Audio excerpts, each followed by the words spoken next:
Robohnya keagungan mahkamah.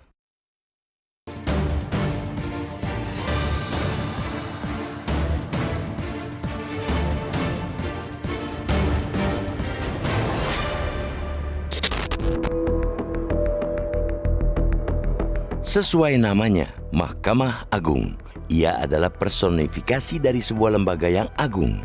Keagungan itu semestinya tercermin dari semua hal yang ada di dalamnya.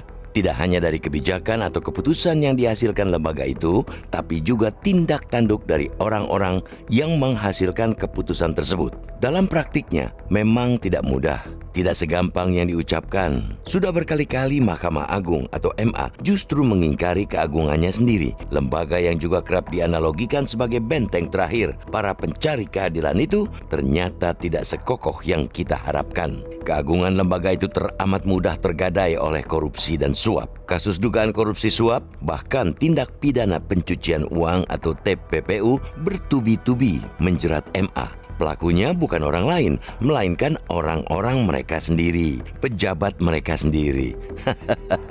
Mereka sangat paham bagaimana hukum harus ditegakkan, terutama untuk kejahatan luar biasa seperti korupsi. Tetapi malah tanpa malu-malu mengkhianatinya. Penetapan tersangka terhadap Sekretaris MA, Hasbi Hasan, oleh Komisi Pemberantasan Korupsi atau KPK atas kasus dugaan suap penanganan perkara lagi-lagi memberi bukti komitmen MA terhadap pemberantasan korupsi layak dipertanyakan. Mengapa? Karena Hasbi bukan contoh satu-satunya. Kasus itu hanyalah rentetan dari banyak kasus-kasus dugaan suap dan korupsi lain yang melibatkan orang-orang penting di MA. Sebelum Hasbi, dua hakim agung MA, Sudrajat Dimyati dan Ghazal Basaleh, sudah lebih dulu menjadi pesakitan di KPK. Sudrajat malah sudah dijatuhi hukuman pidana 13 tahun penjara dalam kasus dugaan suap penanganan perkara kasasi Pailit KSP Intidana. Sebelum itu, senior Hasbi di posisi Sekretaris MA, yaitu Nur Hadi, bahkan lebih serakah. Ia ditetapkan sebagai tersangka kasus suap, gratifikasi, dan TPPU, juga dalam kaitan dengan penanganan perkara. Nur Hadi bahkan sempat berkelit dari jeratan hukum melalui jaringan yang dia punya di politik maupun kepolisian. Cerita akhirnya pun indah bagi Nur Hadi karena ia hanya mendapat hukuman ringan 6 tahun penjara. Berkali-kali kasus menerpa MA, berkali-kali itu pula kita selalu mendesak sang benteng keadilan itu memperkuat tembok dan fondasinya agar tak tembus lilitan jahat rasuah. Setiap kali memberitakan kasus korupsi di lingkungan MA, saat itu pula kita selalu mengingatkan agar lembaga itu mereformasi diri, bahkan bila perlu merevolusi diri. Namun, janji reformasi di tubuh MA rupanya selalu menjadi omong kosong belaka.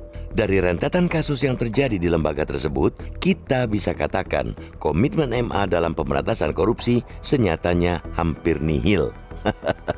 Mendekati nol. Tidak terlihat upaya mereka untuk mengungkit integritas lembaga maupun orang-orang di dalamnya, meski kini sedang berada dalam titik terendah. Lantas, bagaimana publik bisa berharap pada sang benteng keadilan kalau mereka sendiri tidak punya kehendak untuk berubah? Saat ini harus diakui, MA sedang krisis keteladanan dari para pemimpinnya. Bayangkan saja, Hakim Agung korupsi, sekretaris lembaga pun korupsi. Lalu, keteladanan macam apa yang mereka tunjukkan? Karena itu, tidak ada cara lain. MA harus segera melakukan perubahan mendasar dalam beberapa aspek demi menjauhkan lembaga itu dari korupsi, sekaligus mengembalikan marwah yang tercoreng. Tata kelola lembaga, terutama yang berkait dengan itikat untuk mencegah sekaligus memberangus korupsi, harus diperbaiki.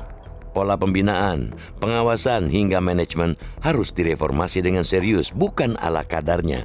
Tanpa keseriusan, jangan pula kita kaget di waktu mendatang. Kasus-kasus yang melibatkan pejabat MA akan terus bermunculan.